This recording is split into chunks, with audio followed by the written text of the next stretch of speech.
ቤቴና መሶቤ ሙሉ ነበር። ከቀዬ ከተፈናቀልኩ በኋላ ግን ሁሉ ባዶ ታሪክ ሆኗል።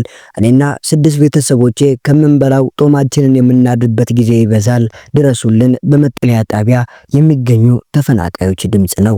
ጊዜያዊ አስተዳደሩና የመንግስት መዋቅሩ ረሃቡ መከሰቱ በማህበራዊ የትስስር ገጾች ከተነገረ በኋላ መንቃቱ የአመራሩ ክፍተት ዋነኛ ማሳያ ነው ይላሉ አስተያየት ሰጪዎች። በትግራይ ሰሜናዊ ምዕራብ ዞን አስገዶ ወረዳ ከእንዳስላሴ ሸረ ከተማ አቅራቢያ የምትገኘው ሕጸጽ ከደም አፍሳሹ የትግራይ ጦርነት በፊት የኤርትራ ስደተኞች ማቆያ በመሆኗ ትታወቃለች። በሕጸጽ የስደተኞችና የተፈናቃዮች የመጠለያ ጣቢያ የዛሬውን ያህል በእህል ውሃና ሕክምና ጦት የገረጡ ፊቶች ታይተው አያውቁም። ሕጸጽ በዙሪያዋ ከሚገኙ የወርቅ ማዕድን ሀብት በሚሊዮን የሚገመት ብር የሚዛቀባት ሆኖ ሳለ በጉያዋ ግን በኃይለኛ ረሃብና ውሃ ጥም ተፈናቃዮች ወደ መቃብር ይሸኙባታል። አርሶ አደሩ ጎሽ በትግራይ ጦርነት ምክንያት ከምዕራባዊ ዞን አደባይ ከተባለ ሰፊ እርሻ ያለበት ቦታ ተፈናቅለው በሕጸጽ የመጠለያ ጣቢያ ባሮጌ ፕላስቲክ በተሰራ ቤት መኖር ከጀመሩ 5 ዓመታት ተቆጥረዋል። አርሶ አደሩ በመጠለያ ጣቢያዋ ከሚገኙ 16000 ተፈናቃዮች መካከል አንዱ ሲሆኑ አስቸኳይ እርዳታ ካላገኙ ለቀናት እንኳን በህይወት መቆየት ይከብዳቸዋል ተብለው በዞኑ ከተጠኑ 1700 በላይ የተቸገሩ ወገኖች አንዱ ናቸው። በድስት ያረረ ወጥ እያሳዩ ቤቴና መሶቤ ሙሉ ነበር፣ ከቀዬ ከተፈናቀልኩ በኋላ ግን ሁሉ ባዶ ታሪክ ሆኗል። እኔና 6 ቤተሰቦቼ ከምንበላው እራት ጦማችንን የምናድበት ጊዜ ይበዛል፣ ድረሱልን ሲሉም ተማጽነዋል። ሌላኛዋ ራሷን 2 ታማሚ ልጆቿን ጊዜ በማይሰጠው ረሃብ ስር መሆናቸውን የገለጸችው ተፈናቃይ በረሃብ ምክንያት ሞት 2 ሰዎችን እየቀበርን ነው በማለት ከቀናት በፊት ሞቶ የተቀበሩ የአንድ አባት መቃብር አሳይታናለች። ለረሃብ በሽታና ሞት የዳረገን ከቀያችን መፈናቀላችን፣ መሬታችንን ማረስ አለመቻላችን ነው። ዘርፈ ብዙ ችግሮችን የሚፈቱት ወደ ቀያችን ስንመለስ ብቻ ነው ብላለች። በመጠለያ ማዕከሉ የሚገኙ ተፈናቃዮች በወር 15 ኪሎ ስንዴ የሚሰጣቸው፣ በብር መጠን ደግሞ 300 ብርም ይሰጣቸዋል። ስንዴ ለማስፈጨት ደግሞ 105 ብር ይጠየቃሉ። አመራሮቹ የህዝብን ጉዳይ ዘንግተውታል ይላሉ አስተያየት ሰጪዎች። የምዕራብ ዞን ዋና አስተዳዳሪ ግዳይ ያዘነውና መሰል የመንግስት አመራሮች በህዝቡ ክፍኛ ይተቻሉ። አመራሮቹ የህዝብን ጉዳይ ዘንግተው አብዛኛው ጊዜያቸውን በፖለቲካ ሽኩቻ ባያውሉ ኑሮ በመጠለያ ጣቢያቸው የተከሰተው አሰቃቂ ረሃብ ለመግታት ከአቅም በላይ አይሆንም ነበር ይላሉ ቃላቸውን ይሰጡ አስተያየት ሰጪዎች። አመራሮቹ ህዝብን መቅደም ሲገባቸው ረሃቡ መከሰቱ በማህበራዊ ትስስር ሚዲያዎች መቀጣጠሉ ተከትሎ መራራጣቸው ከህዝብ ዋነኛ አጀንዳ በምን ያህል እንደራቁ ዋነኛ ማሳያ ነው ሲሉም ተችተዋል። በሕጸጽ ከሚገኙ ተፈናቃዮች ከ2015 ዓ.ም ወዲህ 300 ሰዎች በረሃብና ረሃብ ወለድ በሽታ ለህልፈት መዳረጋቸውን የሚገልጸው የዞኑ መረጃ 50ዎቹ በያዝነው ዓመታት መሞታቸውንም አረጋግጧል። በመንግስት እውቅና ያልተሰጣቸው ሌሎች የመረጃ ምንጮች ደግሞ በመጠለያ ጣቢያው በረሃብና ረሃብ ወለድ በሽታ ብቻ ከ350 ሰዎች በላይ አልቀዋል በማለት ይገልጻሉ።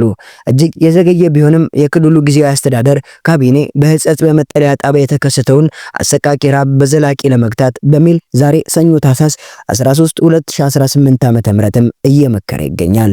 ምስጋና በትግራይ ለሚገኙ ወጣቶች ይሁንና በእነሱ ምክንያት ችግሩ ወደ ማህበራዊ ሚዲያ በመውጣቱ በአሁኑ ሰዓት ሕጸጽ የብዙ ትኩረቶችን አግኝታለች። የምግብና የቁሳቁስ እርዳታም ከየአቅጣጫው እየተሰበሰበም ነው።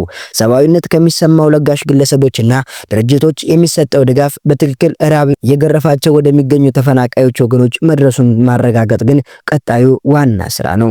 በአሁኑ ወቅት በማህበራዊ ሚዲያ በተለይም ቲክቶክ ከፍተኛ ተከታይ ያላቸው ወጣቶች ያላቸውን ተጽዕኖ በመጠቀም በችግርና በረሃብ ለሚሰቃዩ ወገኖች ድምጽ እየሆኑም ይገኛሉ። ከነዚህም መካከል በቅርቡ ከስር የተፈታው ታዋቂው ጆን ዳንኤል አንዱ ነው። ጆን ዳንኤል ችግሩ ወዳለበት ስፍራ በአካል በመገኘት በረሃብና በችግር ውስጥ ያሉ ወገኖቻችንን እውነታ እያሳየ ይገኛል። እነዚህ ወጣቶች ባላቸው ሰፊ ተከታይና በሚሰሩት ቀጥታ ዘገባ የሚከተሉት ለውጦች እንደሚያመጡም ይታመናል። የችግሩን ጥልቀት ማሳየት፣ በቦታው ተገኝተው የሚቀርጹት ምስል የችግሩ አሳሳቢነት በግልጽ ያሳያል።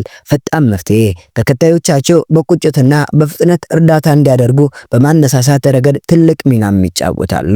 ድምጽ መሆን፣ ድምጽ ለሌላቸው ለተረሱ ወገኖች አማራጭ የመገናኛ ዘዴ በመሆንም ያገለግላሉ። የወጣቶች አቅም ለበጎ ዓላማ ሲውል ሲውል ማየት ትልቅ ተስፋም ይሰጣል። መላው የሀገሬ ህዝብ በራብ እየተሰቃዩ ላሉ እናቶች፣ አባቶችና ህፃናት እንድረስላቸው። ለወገን ደራሽ ወቅት ነው። ድረሱልንና ድምጽ ሁኑን የሚሉ በርካታ መልእክቶች ደርሰውኛል። ይህም መልእክት ከትግራይ ክልል ሲሆን ከሽሬ ከተማ ራቅ ብላ በምትገኘው በህጻጽ ከተማ በርካታ እናቶችና አባቶች በረሃብና በችግር ውስጥ ሆነው በማንባት ድረሱልን እያሉ እንደሆነ መልእክቶቹ ያሳያሉ። የትግራይ ወጣቶችም የሚችሉትን ያክል ድጋፍ ለማድረግ እየጣሩ ቢሆንም በቂ ስላልሆነ መላው የኢትዮጵያ ህዝብም በዚህ ድጋፍ በመሳተፍ የሚችለውን ያክል አስተዋጽኦ በማድረግ እንዲደርሱልን ካልቻሉም ደግሞ በጸሎታቸው እንዲያስቡን በዋናነት ግን የሚመለከተው አካል ትኩረት እንዲሰጠው ሲሉ መልእክታቸውን አስተላልፈዋል። ይህን መልእክት ሼር በማድረግ ድጋፋችሁን ጀምሩ ላለው መልካም ጊዜ።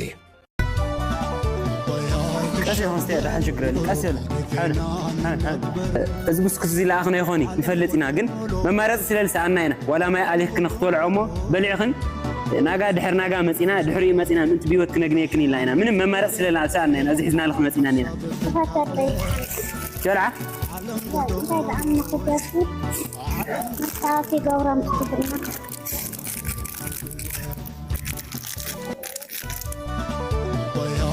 شبر قرب فينا ننبر عالم قدولو عالم قدولو زعلم زوار ضحال فقدي ايدل حساب فتاله عالم قدولو عالم قدولو غني الليل حدنا انت انامي هاوكم تبع انا قديس جبريل مساقم يقول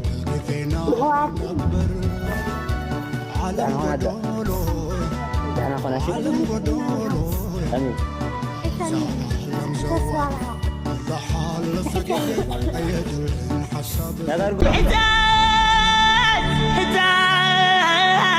حجاج زينا إذا رغبت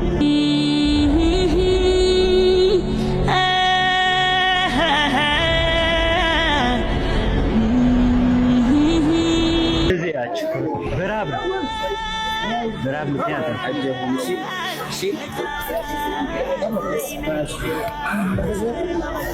عايزه هنا برا